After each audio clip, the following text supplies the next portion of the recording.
पावसाचा जोर कमी झालेला आहे.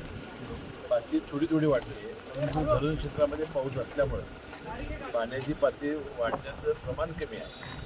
परंतु धोका टळलेला नाही. आता जवळजवळ शिरोळ तालुक्यातील कुरुंदवाड, नंतर बसवाड आणि कवठेसारखे जवळजवळ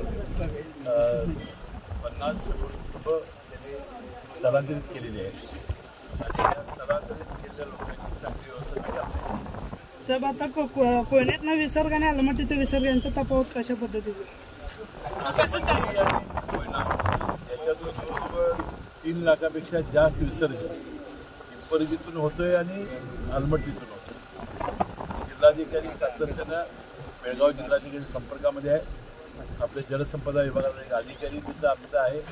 त्यामुळं पाण्याचा विसर्ग हा चांगल्या पद्धतीनं आहे आणि कर्नाटक सरकारने सहकार्य करते. आज स्थलांतरित होत असलेल्या कुटुंबांना कशा पण मदत जीवन म्हणजे होत नाही असं त्यांचं म्हणणं आहे.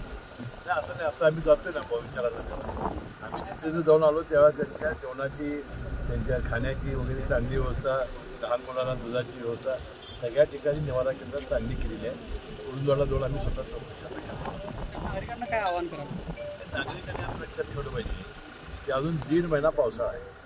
हा काय धोका टळेल नाही आणि म्हणून यापुढच्या काळामध्ये धरणं भरलेली आहे, पाणी जमिनीमध्ये मुरणार नाही आणि पाऊस ज्यावेळेला चांगला पडेल असं वाटेल त्यावेळेला लोकांनी प्रशासन सांगेल त्यावेळेला त्यांनी स्थलांतरित झालं पाहिजे, जनावरं ठेवली पाहिजे आणि केलं पाहिजे. त्यांनी कर्तव्यामध्ये अठास करता कामा नये. हे सहकार्य त्यांनी करावं अशी आमची विनंती आहे.